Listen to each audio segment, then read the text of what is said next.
السلام علیکم ورحمۃ اللہ وبرکاتہ۔ تو میرے بہن بھائی، امید کرتا ہوں کہ آپ سب لوگ خیریت و عافیت سے ہوں گے۔ الحمدللہ، آج ہم ایک ایسا موضوع سمجھنے جا رہے ہیں جو اکثر لوگوں کے ذہنوں میں سوال پیدا کرتا ہے۔ رضی اللہ تعالی عنہ اور علیہ السلام میں کیا فرق ہے؟ یہ دونوں جملے تعظیم اور احترام کے لیے بولے جاتے ہیں، مگر ان کا استعمال مختلف شخصیات کے لیے ہے۔ آج ہم قرآن، حدیث اور تاریخی واقعات کی روشنی میں یہ فرق جانیں گے۔ تو میرے بہن بھائی، ویڈیو کا آغاز کرنے سے قبل اگر آپ ایسے ہی دین اسلام کی باتوں کو سمجھنے اور سیکھنے میں دلچسپی رکھتے ہیں تو ہمارے عشق حقیقی یوٹیوب چینل کو لازمی سبسکرائب کیجیے گا تاکہ ہماری آنے والی ہر نیو ویڈیو آپ تک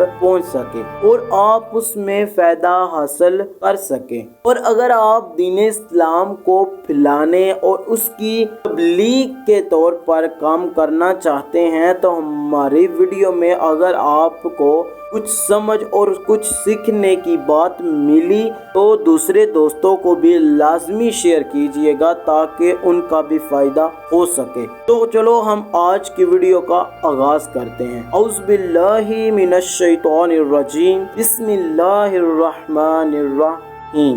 سب سے پہلے ہم رضی اللہ تعالی عنہ کا مطلب سمجھتے ہیں۔ لفظی مطلب اس کا اللہ اس سے راضی ہو گیا۔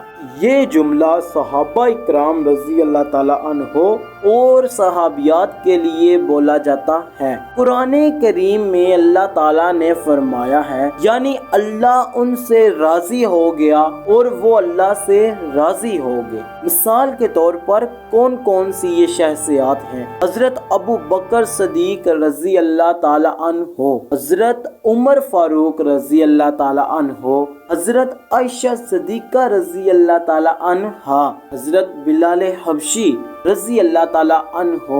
مطلب یہ کہ صحابہ کی سب سے بڑی سعادت یہ ہے کہ اللہ ان سے راضی ہو گیا۔ اور دوسری طرف اگر ہم علیہ السلام کے مطلب کے بارے میں جانیں تو اس کا لفظی مطلب جو ہے ان پر سلامتی ہو۔ یہ جملہ انبیاء کرام علیہ السلام، اہل بیت، اطہار اور فرشتوں کے لیے بولا جاتا ہے، اور قرآن میں یہ جملہ بار بار انبیاء کے لیے آتا ہے۔ یہ شخصیات کون سی ہیں؟ حضرت آدم علیہ السلام، حضرت ابراہیم علیہ السلام، حضرت موسیٰ علیہ السلام، حضرت عیسیٰ علیہ السلام، حضرت فاطمہ الزہرا علیہ السلام۔ مطلب یہ کہ اللہ کے برگزیدہ بندے ہیں، ان پر اللہ کی طرف سے سلامتی اور برکت ہے۔ حضرت عمر فاروق رضی اللہ تعالی عنہ کا ذکر کرتے وقت صحابہ ہمیشہ کہتے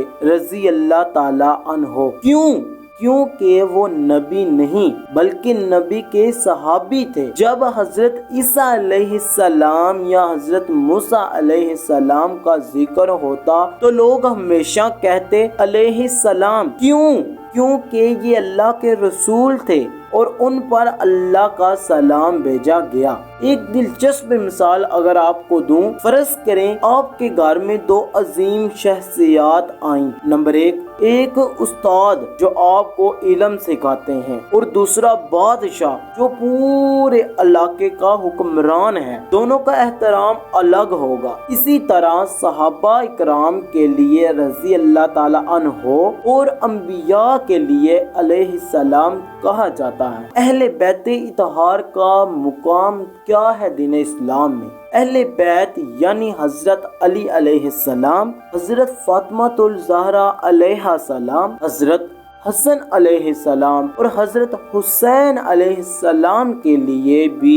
علیہ السلام یا علیہ السلام کہا جاتا ہے۔ اس کی بنیاد قرآن کی ایک آیت ہے۔ ہمیں صحابہ اکرام کے لیے رضی اللہ تعالی عنہ اور انبیاء اہل بیت کے لیے علیہ السلام استعمال کرنا چاہیے۔ یہ فرق صرف الفاظ کا نہیں بلکہ عقیدے اور ادب کا ہے۔ یہ ہماری زبان کو پاکیزہ اور دل کو ایمان سے بھرنے کا ذریعہ ہے۔ رضی اللہ تعالی عنہ صحابہ اور تابعین کے لیے کہا جاتا ہے۔ علیہ السلام انبیاء اور اہل بیت اور فرشتوں کے لیے ادا کیا جاتا ہے۔ دونوں کا مقصد عظمت کا اقرار اور احترام کا اظہار ہی ہے۔ تو میرے پیارے بہن بھائیوں، ہم نے جو پہلی زندگی میں غلطی کی ہے، یعنی کہ ایک شخصیات جو ہے اس کی شان میں ہم نے اور جملہ کہہ دیا اور جملہ ادا کر دیا، تو میرے بہن بھائی پہلی زندگی ہم نے